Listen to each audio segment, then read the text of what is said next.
बेटे हमेशा बुरे नहीं होते। अम्मा, आपके बेटे ने मनी ऑर्डर भेजा है। डाकिया बाबू ने अम्मा को देखते अपनी साइकिल रोक दी।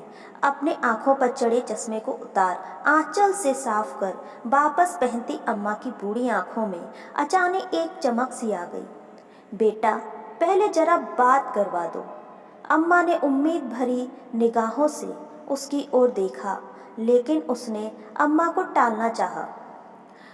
अम्मा, इतना टाइम नहीं रहता है मेरे पास कि हर बार आपके बेटे से आपकी बात करवा सकूं।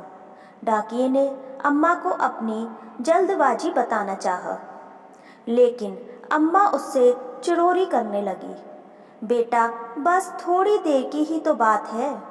अम्मा, आप मुझसे हर बार बात करवाने की जिद ना किया करो। यह कहते हुए वह डाकिया रुपए अम्मा के हाथ में रखने से पहले अपने मोबाइल पर कोई नंबर डायल करने लगा। लो अम्मा, बात कर लो, लेकिन ज़्यादा बात मत करना, पैसे कटते हैं। उसने अपना मोबाइल अम्मा के हाथ में थमा दिया। उसके हाथ से मोबाइल ले फ़ोन पर बेटे से हालचाल लेती अम्मा मिनट भर बात कर ही संतुष्ट हो गई। उनके झुर्रीदार चेहरे पर मुस्कान छा गई। पूरे 10,000 हैं अम्मा। यह कहते हुए उस डाकिया ने 100-100 के 10 नोट अम्मा की ओर बढ़ा दिए। रुपए हाथ में ले गिनती करती अम्मा ने उसे ठहरने का इशारा किया। अब क्या हुआ अम्मा? यह 100 रुपये रख लो बेटा। क्यों अम्मा? उसे आश्चर्य हुआ। हर महीने रुपए पहुंचाने के साथ साथ तुम मेरे बेटे से मेरी बात भी तो करवा देते हो। कुछ तो खर्चा होता ही होगा ना। अरे अम्मा, रहने दीजिए।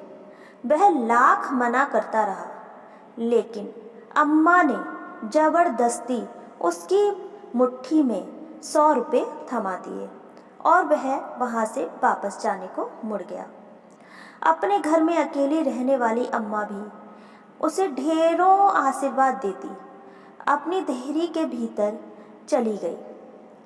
वह डाकिया अभी कुछ कदम ही वहाँ से आगे बढ़ा था कि किसी ने उसके कंधे पर हाथ रखा। उसने पीछे मुड़कर देखा तो उसके कस्बे में उसके जान पहचान का एक चेहरा सामने खड़ा था। मोबाइल फ़ोन की दुकान चलाने वाले राम प्रवेश को सामने पाकर वह हैरान हुआ। भाई साहब, आप यहाँ कैसे? आप तो अभी अपनी दुकान पर होते हैं ना? मैं यहाँ किसी से मिलने आया था, लेकिन मुझे आपसे कुछ पूछना है। राम प्रवेश की निगाहें उस डाकिये के चेहरे पर टिक गई। जी पूछिए भाई साहब।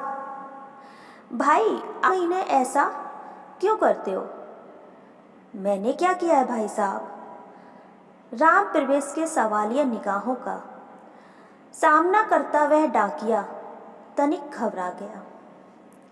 हर महीने आप इस अम्मा को अपनी जेब से रुपए भी देते हैं और मुझे फ़ोन पर इनसे इनका बेटा बनकर बात करने के लिए भी रुपए देते हैं। ऐसा क्यों? राम प्रवेश का सवाल सुनकर डाकिया थोड़ी देर के लिए सकपका गया, मानो अचानक उसका कोई बहुत बड़ा झूठ पकड़ा गया हो। लेकिन अगले ही पल उसने सफाई दी। मैं रुपए इन्हें नहीं, अपनी अम्मा को देता हूँ। मैं समझा नहीं। उस डाकिया की बात सुनकर राम प्रवेश हैरान हुआ, लेकिन डाकिया आगे बताने लगा। इनका बेटा कहीं बाहर कमाने गया था और हर महीने अपनी अम्मा के लिए 1000 रुपये का मनी ऑर्डर भेजता था। लेकिन एक दिन मनी ऑर्डर की जगह इनके बेटे के एक दोस्त की चिट्ठी अम्मा के नाम आई थी। उस डाकिये की बात सुनते ही राम प्रवेश को जिज्ञासा हुई। कैसी चिट्ठी? क्या लिखा था उस चिट्ठी में? संक्रमण की वजह से उनके बेटे की जान चली गई। अब वह नहीं रहा। फिर क्या हुआ भाई? राम प्रवेश की जिज्ञासा दुगनी हो गई, लेकिन डाकिये ने अपनी पूरी बात की। हर महीने चंद रुपयों का इंतज़ार और बेटे की कुशलता की उम्मीद करने वाली इस अम्मा को यह बताने की मेरी हिम्मत नहीं हुई। मैं हर महीने अपनी तरफ से इनका मनी ऑर्डर लेकर आता हूँ, लेकिन यह तो आपकी अम्मा नहीं है ना। मैं भी हर महीने 1000 रुपये भेजता था अपनी अम्मा को, लेकिन अब मेरी अम्मा भी कहाँ रही। यह कहते हुए उस डाकिये की आंख भर आई। हर महीने उससे रुपए ले अम्मा से उनका बेटा बनकर बात करने वाला राम प्रवेश उस डाकिये का एक अजनबी अम्मा के प्रति आत्मिक स्नेह देख निशब्द रह गया। आज मानव के पास अति आधुनिक जीवन जीने की हजारों कल्पनाएं हैं, पर जीने के लिए उसकी यह कल्पनाएं क्या उसे कोई सुख का अनुभव दे रही हैं? मानव वर्तमान के सुख से अनजान होकर अपने अनिश्चित भविष्य की तलाश में प्राप्त सुख की गरिमा भूल जाता है और दुखी जीवन व्यतीत करने लगता है। यद्यपि भारतीय जीवन दर्शन में अर्थ को तीसरा सुख जरूर माना गया है, परंतु हृदय से नहीं, मजबूरी से, क्योंकि साधनों से जीवन को गति मिलती है और नियमित जीवन को लय में रखने से ही जीवन अपने लक्ष्य की तरफ अग्रसर हो सकता है।